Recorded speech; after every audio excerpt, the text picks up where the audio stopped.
Hello, everyone. Welcome to week 7. Our recap from week 6 starts with a reminder to get your peer response to DB4 posted by Monday, the 8th at 11:55 p.m. and also to get your research paper draft posted by the same deadline, Monday the 8th at 11:55 p.m. You're going to upload the draft in 2 spots. In the week 6 folder, one is a link for a peer review forum, and so upload there, but also upload to Turnitin as well, because that's where I'll be doing my review of your paper and providing feedback as well. And then the second recap from week 6 is just some comments on Students' Choice.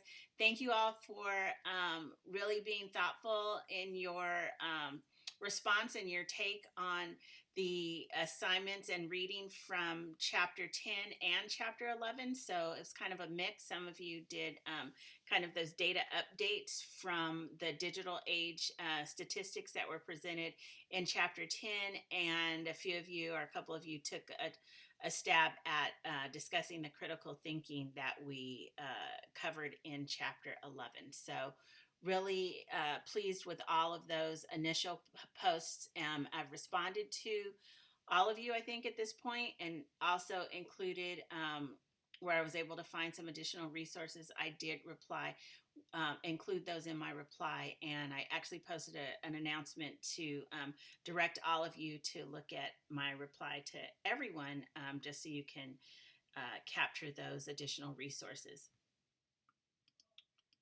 The learning objectives for this module, as always, are focused around our reading, which is on experiential learning. And so for this module, the objectives are to be able to explain Kolb's experiential learning theory, describe the connection between Kolb's stages of experiential learning and learning styles, articulate the role of experiential learning in adult learning theories. And at this point, you should, light bulbs should be going off, and you should be seeing some of those connections and recognizing some of the discussion in chapter 6 you should be seeing how it relates back to chapter 3 on andragogy, chapter 4 self-directed learning, and chapter 5 transformative learning. And then the last objective is to be able to discuss experiential learning from an instructional design perspective. The reading is chapter 6, Experience and Learning, and as always, I've got some optional reflection questions, which you can review when you look at the PowerPoint offline.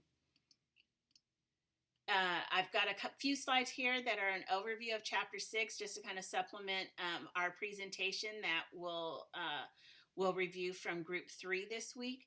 So again, reminders that experiential learning underscores some of these adult learning theories that we've already covered in the term so far, and drawing on cognitive, situated cognitive, behavioral, constructivist, and affective domains. So if you haven't already read the chapter, you will see connections there and references to situated cognition, as well as kind of reflective practice as a part of experiential learning. Here I've created a graphic organizer for you that just gives you an overview of the major contributors that Miriam and Barima highlight related to experiential learning, and also kind of just glance at some of the key concepts of the theories. And in the chapter, I don't have Dewey in here, but in the chapter, we actually begin with Dewey, and so you'll want to have your own notes on that as well as this organizer. I've also, this is the last slide on the highlights, but I've just done kind of a text and graphic based organization of the experiential learning cycle, as well as Kolb's learning styles.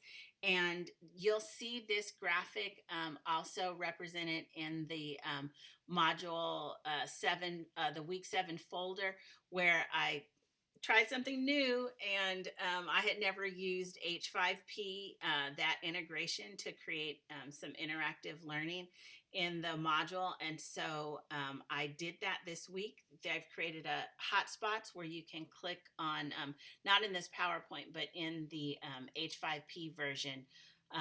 In the module, you'll be able to click on the red hotspots and view just a quick kind of description of what each of the learning cycles as well as the learning styles. The assignments for this week are to review the Group 3 chapter presentation on Chapter 6 and also to provide 2 posts. One is going to be your peer feedback post due by Thursday, and then Thursday, July 11th, and then your response to any focus questions that the group has provided, and that's going to be due by Monday the 15th. So you'll see in overview and assignments that I'm requesting that you make 2 separate posts to complete the discussion assignment for this week. And then you're also going to be working on your peer review of the research paper draft. And that's going to be due on Monday the 15th. And that's I'll upload it back into the same forum where the drafts were uploaded. You'll see that those directions in overview and assignments. And as always, I've got some additional resources.